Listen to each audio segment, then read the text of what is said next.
बिस्मिल्लाहिर्रहमानिर्रहीम। अस्सलाम वालेकुम व्यूअर्स, उम्मीद करती हूँ आप सब खैरियत से होंगे। Welcome to skin and hair secret channel. आज की वीडियो में मैं आपके साथ काली खांसी को खत्म करने का ऐसा जबरदस्त नुस्खा शेयर करूंगी जिसके इस्तेमाल से जितनी भी पुरानी काली खांसी होगी चंद दिनों के इस्तेमाल से फौरी खत्म हो जाएगी। अगर आप हर किस्म की दवाइयाँ इस्तेमाल कर चुके हैं और मायूस हो चुके हैं तो एक बार मेरी इस बताई हुई रेमेडी का जरूर इस्तेमाल करें। इंशाल्लाह आपको बहुत ही फायदा होगा और आप दुआएं देंगे।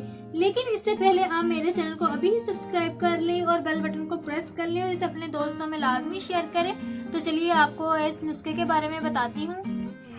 7 अदद काले मनक्के ले लें, इनके बीज निकाल लें और अब इन्हें तवे में नीम गर्म कर लें।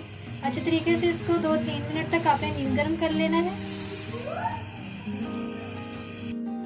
तो मैंने इसको नीम गर्म कर लिया है। आप रात को सोने से पहले इसको खा लें।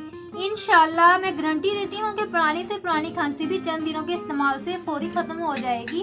बच्चे बड़े सब इस्तेमाल कर सकते हैं। तो मुझे उम्मीद है कि आज की वीडियो आपको अच्छी लगी होगी। तो चैनल को अभी ही सब्सक्राइब कर लें और बेल बटन को लाजमी प्रेस करें।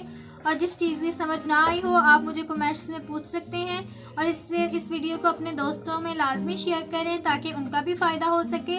तो मिलते हैं अगली वीडियो में, तब तक के लिए अल्लाह हाफिज।